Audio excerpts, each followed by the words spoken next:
Hey, it's Bon, and I am going to give you kind of my off the cuff thoughts on Title Update 15 for the Division 2, including Season 9. I wanted to wait a few days. I wanted to play a decent amount. I kind of wanted to wait and try to kind of gauge player response, both my own and everyone else's. Um, and before I talked about this, to kind of preface, I think the first thing that you just have to get out there and talk about is that, yeah, everyone wanted another Warlords of New York update after a 2 year wait for new content, right? I did. Sure, most of the people who listen to this did. I bet, honestly, most of the devs would have loved to have done that as well. But if you know anything about the process and what has happened and how this content even came to be, the short of the long of it is that after Fei Lao's Manhunt season 4, the Division 2 is supposed to be done. And then I assume because of sales numbers for Warlords and participation by the community, how many people were still actively playing through the 4 seasons. And it sounds like a desire to keep working on the game from people like Yannick and others. They decided to greenlight more content for the Division 2. The issue is that the bulk of the Division 2 team seems to have been moved to the Star Wars project or other projects within Massive, or they moved on to greener pastures, which means they had to build an entirely new team from scratch with a handful of people at Massive. They utilized Ubisoft Bucharest as a support studio, who sounds like they did the bulk of Countdown, a mode I will talk about in a moment. And then, the remains of the team at Massive, including Yannick, Trick, and some others. And so that's where we're at. That's how we got to this TU15 season 9. And so while it may seem like this, I think the perception from some people is that this is an underwhelming amount of content for after a 2 year wait. But once you realize that we're probably looking at less than a year of development on most of this stuff, it's actually, in my opinion, pretty impressive what they got out. And I think it should be judged on those merits. But that's just my opinion. You can disagree. Let's start talking about the different things in this update and kind of my quick thoughts on them. So I am looking at the Division 2 patch notes on their website, their official website, and I'm going to hit the topics in that order. So the first one on here is Season 9, The Hidden Alliance. So this season looks pretty similar to ones that we had in Season 1 through 4. I didn't play Season 5 through 8. Because I just felt like I'd done it before, and I don't believe there was that much new that came with them. So this looks very similar. We are back to kind of that, in my opinion, kind of frustrating wait where you do a manhunt target and then you just kind of wait a few weeks and then you do another one. I do think the leagues and the global events have merit to them. They can be fun. I just don't get super into the global events. I do kind of like the leagues, and the ones here are kind of what we knew before. There are time trials for 4 different missions, and then there's a couple side tasks you can do to earn credits, and then there's a bunch of caches and other rewards you can get for doing the leagues, and then the global event has a similar system. So that's all coming. We know that there are 2 apparel events coming. One starts on May 24th. That's next week. And the other one starts on July 5th. So those are both coming up fairly quickly. July comes faster than you think. And it will all lead to this Lewis Prime target. So they did change up the manhunts a bit. So at least the first target, Castillo, there used to be a lot more, in my opinion, more menial task or kind of more grindy stuff for these manhunts.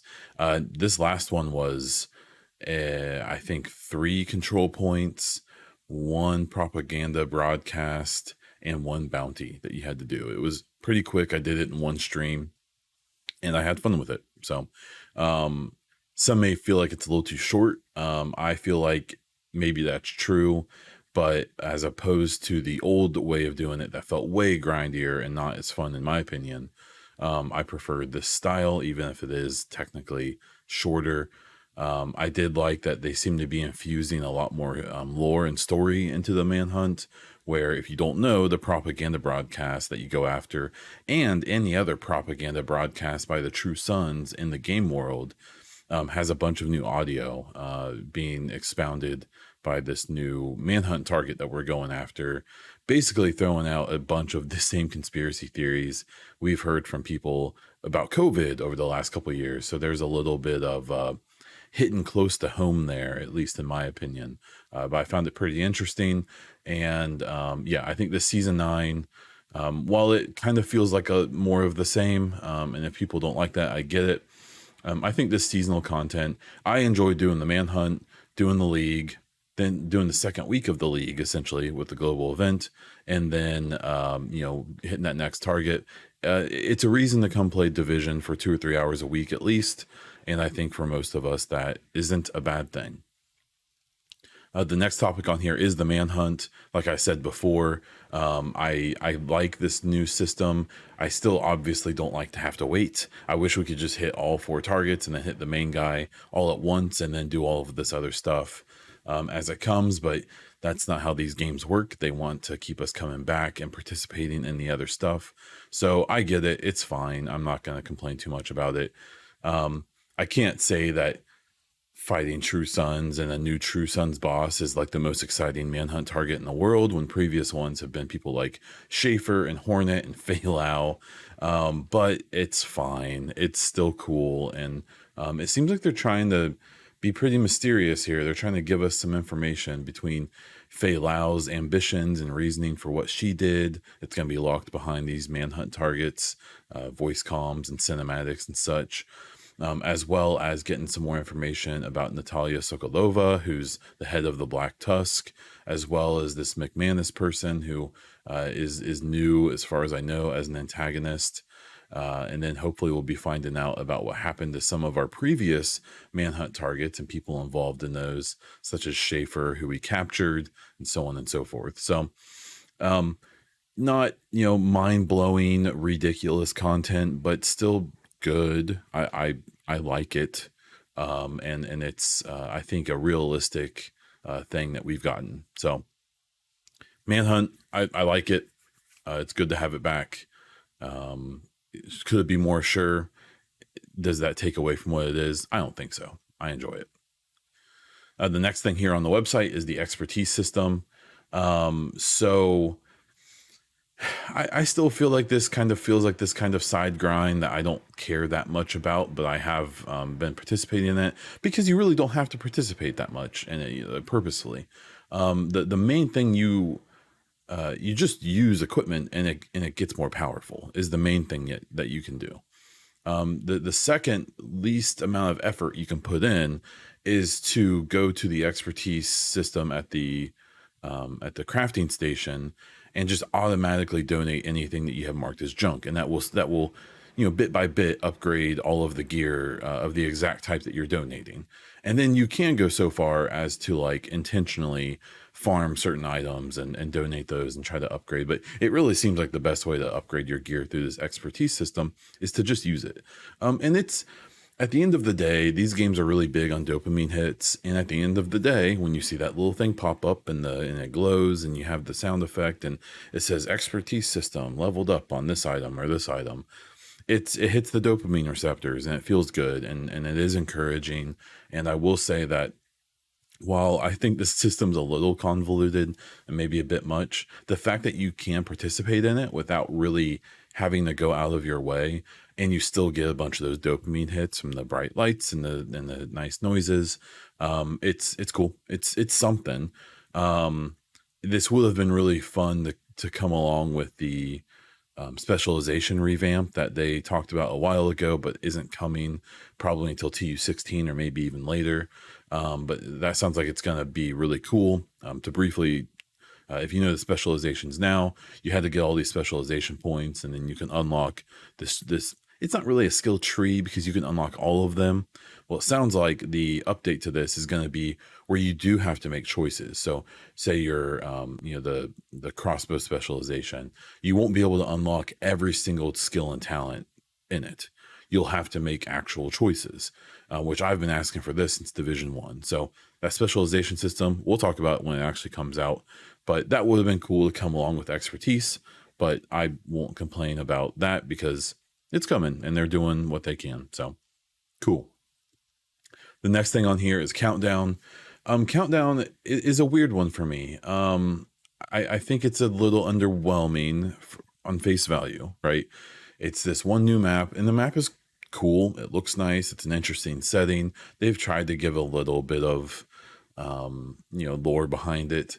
And I think at face value, it may seem a little underwhelming. I will say that now that I've played it quite a bit, I wasn't a big fan of it in the PTS. And I think it's because I didn't feel like I was making any progress on anything, because it wasn't my character, my actual character.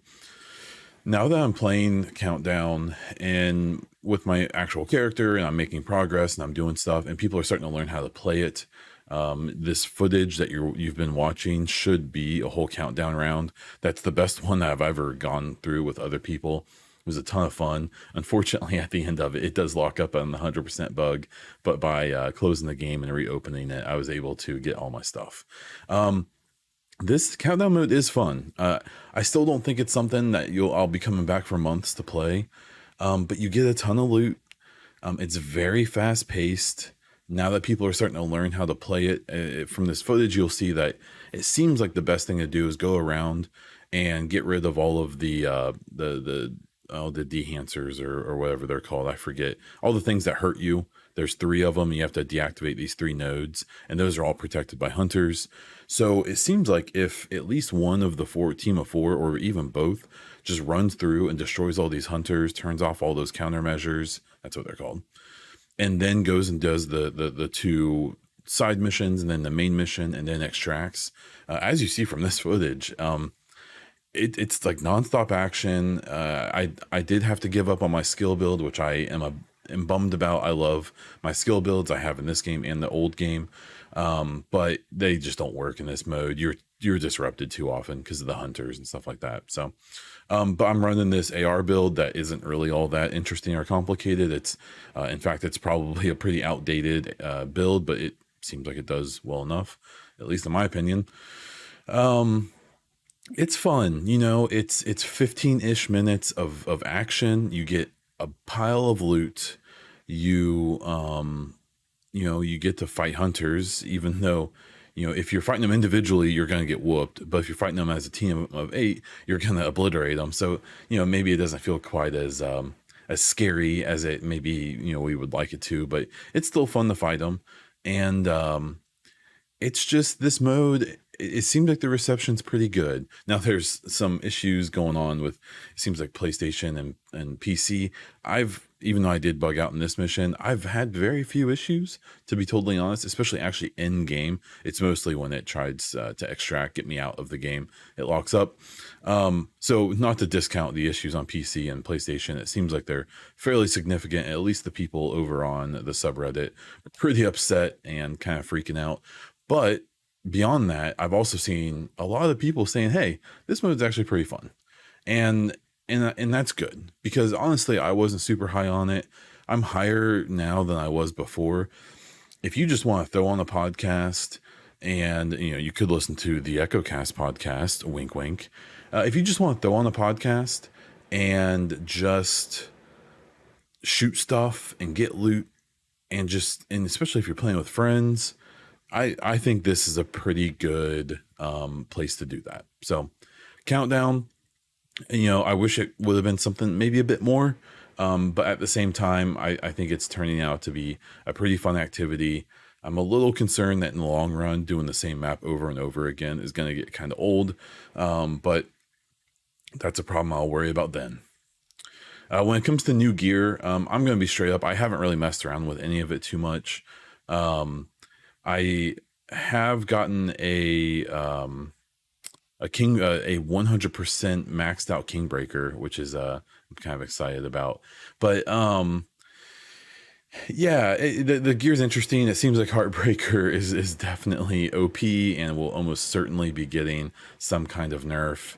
I haven't really seen people going too crazy about the closer or the setup, the chest and the backpack, or the Uzina Getica gear brand. I haven't seen tons of talk about that yet, even though I'm sure over time people will find a reason to use it.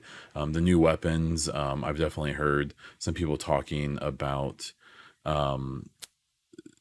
just kind of some of the Dread Edict, Catharsis, and Blue Screen.